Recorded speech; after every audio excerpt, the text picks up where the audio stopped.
Assalamualaikum warahmatullahi wabarakatuh. Perkenalkan, nama saya Haja Gita Rahmayani dengan NPM 21061040-314. Saya dari kelas Perencanaan Layanan Bimbingan dan Konseling kelas 02 yang diampu oleh Ibu Jamila Aini Nasution, SPD MED. Baik, di sini saya akan menjelaskan hasil dari analisis tugas perkembangan peserta didik tingkat SMP dan SMA. Nah, di sini saya mengambil aspek emosi. Kematangan emosi itu kan termasuk ke dalam aspek emosi. Yang pertama itu ada pengenalan untuk anak SMP. Nah, pengenalan untuk anak SMP adalah mengenal cara-cara mengekspresikan perasaan secara wajar. Maksudnya itu di sini anak SMP perkembangannya masih pada tahap mengenal cara-cara bagaimana cara mengekspresikan perasaan secara sadar, yaitu contohnya menangis saat marah atau kecewa dan memperlihatkan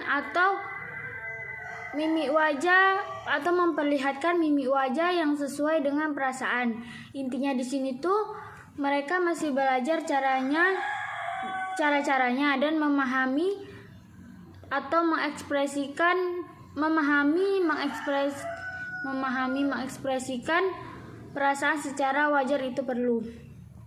Ini pada tahap pengenalan. Nah, sedangkan untuk anak SMA, mereka sudah harus mengenal atau mempelajari cara-cara menghindari konflik dengan orang lain. Maksudnya di sini anak SMA sudah harus mulai mengerti bahwa menghindari konflik dengan orang lain itu perlu. Contohnya menghindari konflik dengan teman sebaya, yaitu jangan pilih kasih jika berbuat baik atau peduli, harus sama rata atau tidak sama sekali. Maksudnya kalau kita mau baik ke teman tuh kita baik ke semua gitu, agar tidak terjadi konflik.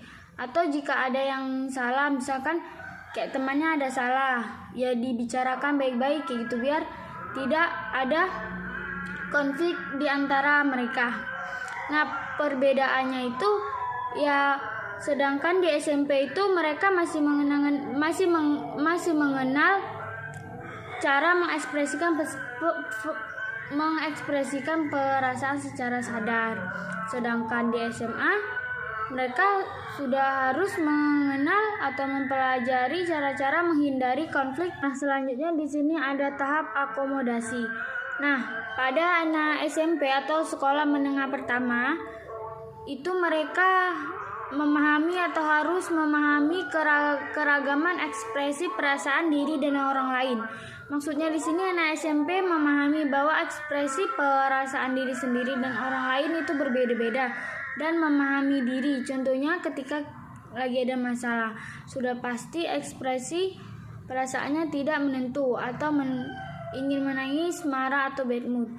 Nah, terus memahami orang lain juga itu maksudnya kita memposisikan diri dalam kondisi atau perasaan orang tersebut. Contohnya ketika teman sedih karena ada masalah dan kita memahaminya ketika kita ada di posisi yang sama, kita juga akan seperti itu. Masih pada tahap akomodasi.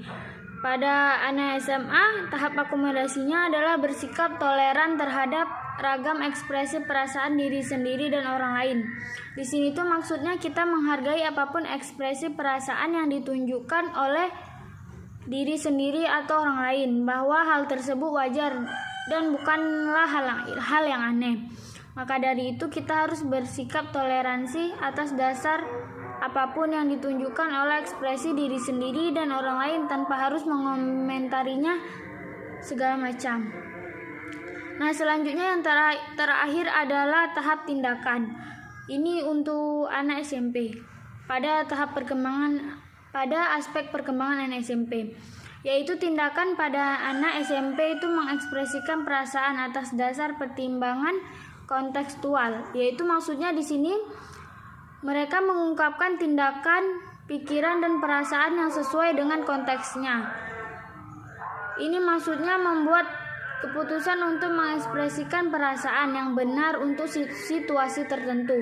Contohnya itu ketika kita melihat seseorang yang sedang memikirkan sesuatu, kita mungkin akan mencoba meyakinkan dan mengekspresikan rasa kasih sayang atau empati.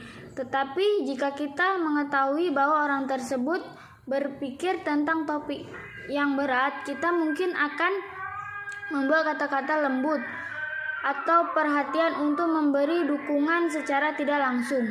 Nah, sedangkan masa tahap tindakan pada anak SMA ini, anak SMA mengekspresikan perasaan dalam cara-cara yang bebas, terbuka, dan tidak menimbulkan konflik. Maksudnya di sini tuh tentang mendiskusikan sesuatu atau isu-isu secara hati-hati dan mendengarkan pendapat orang lain. Contohnya itu jika kita merasa marah dan kita merasa marah, tetapi kita dapat bertanggung jawab untuk menyampaikan itu secara jelas. Maksudnya kenapa kita marah kayak gitu, itu pasti ada sebabnya, dan mempertimbangkan dampaknya pada orang lain. Baik, hanya itu yang bisa saya jelaskan mengenai perbedaan aspek perkembangan antara anak SMP dan SMA. Lebih dan kurang saya mohon maaf. Saya akhiri. Wassalamualaikum warahmatullahi wabarakatuh.